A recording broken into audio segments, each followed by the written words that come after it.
Pugilism Company, home of the three-piece combos. This is Reed, the Black Birch Sugar.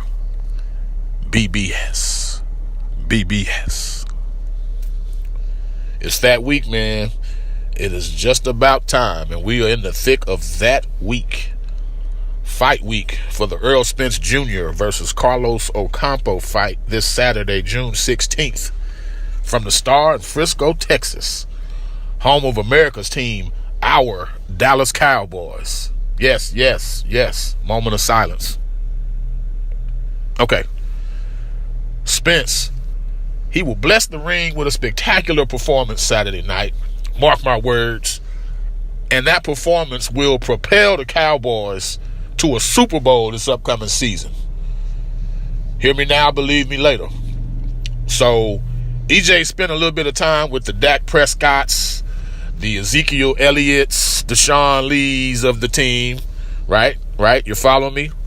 Okay. Well, Spence's championship pedigree will rub off onto those Cowboys. Again, mark my words. But here's the drill. This is not a football podcast. This is a boxing podcast. So enough about football. There was a conference call Tuesday for the Errol Spence Carlos Ocampo fight. EJ, he's a professional. He was there early. Ocampo showed up about the middle of it, and then trainer Derek James showed up towards the end. There was nothing earth-shattering revealed. Spence, he stated that he was still interested in unifying. He's obviously still interested in facing Keith Thurman, who's rumored to be returning August 4th, FYI, versus the dreaded and feared TBA. Watch out for TBA, man. EJ is also seems to be leaning towards Danny Garcia's skill and sense of timing when Garcia meets Sean Porter on August 25th. That'll be an excellent fight. But EJ did make a flat-out prediction, but he did seem to kind of be leaning towards Danny. Spence was not wowed necessarily by Crawford's win over Jeff Horn. And that's because Spence didn't think much of Horn to begin with. He wasn't throwing shade at TC. He just never thought much of Horn. So it was kind of what he expected.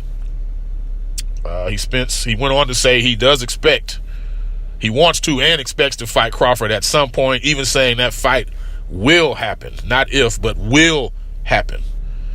But he also realizes the difficulty in making a fight between a PBC guy and a top-ranked guy, a Showtime guy and an ESPN guy.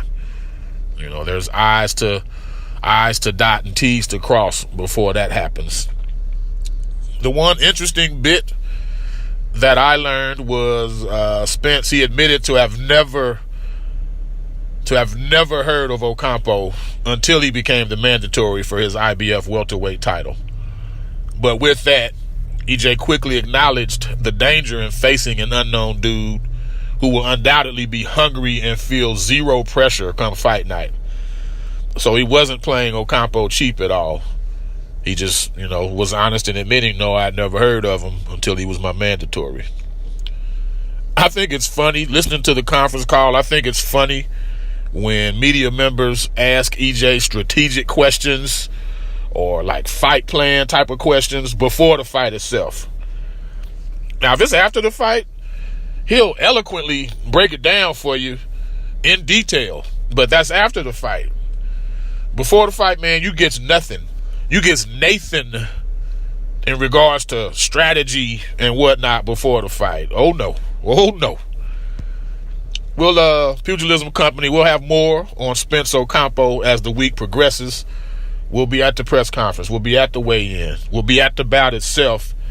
And we just might check out the after party. We just might. Speaking of Terence Crawford, Bob Arum says Crawford's a bad fight for Manny Pacquiao, and he would advise Pacquiao not to take a Terence Crawford fight. Arum even admits to entertaining the idea of Crawford versus Pacquiao for the last 2 years, but he says he would rather push Manny towards a catchweight bout with Vasyl Lomachenko instead of Terence Crawford. Now, I won't throw too much shade at Arum in regards to Bud Crawford. I mean, Bud did just make $3 million for the beatdown of Jeff Horn. But my question to Arum and to Top Rank is, what's next? If not Pacquiao, then who? Like, for real, the last time I looked at the WBO welterweight rankings, their top 15, I could honestly say I'd heard of 4 guys on the list. One was Bud Crawford, one was Manny Pacquiao, one was Danny Garcia, the 4th was Sean Porter. As I just stated, Sean and Danny are scheduled to fight for the vacant WBC title, and Arum has already said he would advise Pacquiao not to face Crawford.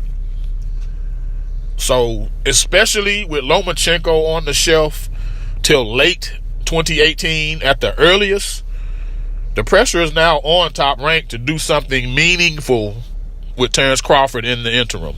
Meaningful. So, what's the plan, Top Rank? Is he going to fight hapless, no-name WBO mandatories? Can we at least get some talks, some negotiations in the works for unifying? What's going to happen? I'm real interested to see what the next step is. Because, again, Lomachenko can't do anything until late 2018 at the earliest. We're getting close to the deadline. Actually, we should be right at the deadline now that Team Canelo offered to Team Golovkin to fight on Mexican Independence Day. He offered a 42.5% split and said, you better take this. I'm giving you X amount of time. There's no way, unless Triple G is crazy, there's no way he will turn down 42.5% split. My fandom in Canelo decreases by the day, but this is more than a fair offer. Hell, 40% split would have been fair. Triple G better jump on this, man, because 42.5% against Canelo Alvarez is a whole lot more than getting purse parity over the likes of Jacobs or Derevianchenko or Charlo. You better jump on that money, bruh. You better jump on that. We're quick hitting today, y'all. We in ya, and we gonna be out ya. You won't even notice we were there. Mikey Garcia, Robert Easter, they'll be duking it out July 28th in L.A. Easter is rocking with Kevin Cunningham now, whose recent work with Adrian Broner and Gervonta Tank Davis produced positive results. Cunningham, Easter's a tall, lanky guy, so I'm sure increasing his core and his strength will be key among Cunningham's goals with him. Should be an entertaining fight. Just the difference in height. Mikey's like 5'5", 5'6". Easter's like 5'11". So it's interesting to see if Easter will box and try to maintain distance, and Mikey, who prefers counterpunching, how he'll react to having to be the aggressor. Still picking Mikey by KO, though, when all is said and done. My final bit of news, I mentioned Spence Ocampo here in the Dallas area earlier in my podcast. Terry Flanagan, he wants a rematch with WBO 140-pound champ Maurice Hooker. Flanagan wants a rematch with Maurice Hooker and says he'll even fight Reese here in Texas. I have no doubt Mighty Mo would like to bring a world title fight to his city as well. That's good news for all of us who live in Dallas if that does happen. Make it happen. And we could be doing a podcast on that one down the line a few months or sometime next year. Anyways, y'all, that's it for today. Pugilism Company, home of the three-piece combos, the one and only. And this is Reed, BBS, the Blackbird Sugar. Peace, and God bless.